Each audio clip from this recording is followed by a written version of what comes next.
All right, beautiful people, I'm back with another type of pattern. This time we're going to solve hollow rectangle pattern. Here, one of the example I have already created for you. If the user gave us the value for n4, that means we are going to create 4 rows for this type of hollow rectangle. Okay, let's try to analyze this before even moving to the coding part. It's very simple and I'm sure you'll be able to do it. Let's see. Okay, so what I will do, as usual, I'm going to create 4 rows here and 4 columns. Let me just show you. Here I'm going to create 4 rows first.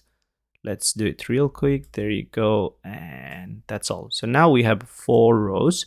So if the user gave us the value for n4, that means we are going to create 4 rows. And this is something simple. We have done it quite many times. Here I'm going to put row 1, row 2, so that you can see what basically needs to be done for the rows. Okay. Fair enough. And then we're going to create columns, exactly like 4 columns, as you can see for the first row. So C1, C2, and then C3, C4. All right.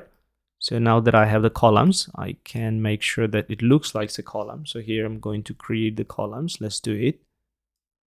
All right. And there you go. Okay. Now, what about printing the asterisk here? So we're going to print for the first row. All of them are going to have the asterisk or the star symbol here. Also, for the last row, we're going to print all the pattern, all the asterisk here, by the way. And what else we can see here, we're going to print the asterisk for the first column. So all the rows for the first column, they are going to have the S star printed. Also for all the rows, the last column also going to be printing this asterisk. Okay. And this is what we need to do. Actually, we have already found our logic. So first of all, how many rows will be there? It's based on the number of n. So if I go back here, again, you're familiar with this code. I'm not going to explain. Basically, we're starting with the input validation at the beginning as usual. And then we have these loops. Okay, so I'm going to get rid of them for now. Maybe that will be easier for you to understand. So first of all, we have a loop. The outer loop is responsible for creating the rows, and the rows number will be based on the number of input that user giving. So if the user gives us 4, we're going to run it until 4, and therefore we have this loop here. Rows start from 1. It's going to depend on the user input, and that's all. We're incrementing. Now let's move on. How many columns we need to create? So here the column number depends on the user input as well. So you can see for the first row there are 4 columns, for the second row there are 4 columns, for the third row there are 4 columns. So the column number also depends on the user input. So I can copy this and put this one inside. So this is responsible for the column. And it will be a different variable. Let's start with column 1. It will run until n, and each time we're going to increment it. Okay. Now inside this one, what is the thing that we want to print? We want to print either asterisk or the star symbol or space. There are 2 things we are going to print here. Now let's think about, first of all, how to print this star. What is the pattern for printing the star? I already explained that.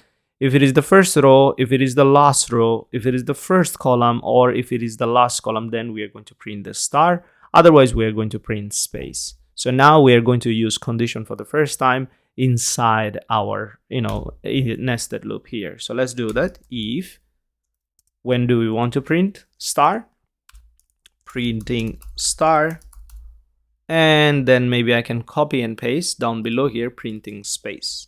So now we have 2 conditions. Let's start with the first one for printing the star. So if it is the first row, if row equal 1, or if it is the last row, or if it is the first column, or if it is the last column, then we are going to print star. So let's do that. Here I'm going to use printf, and let's print our star here. That should be all.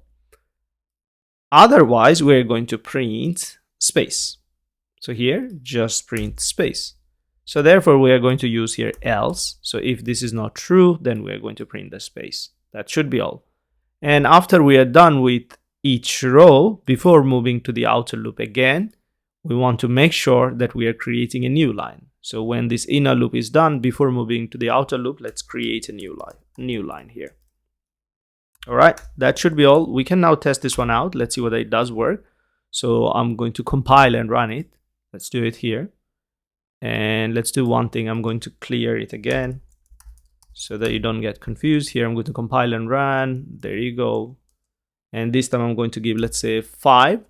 And there you go. You can see it's printing. Now we can add some space if we want, for sure.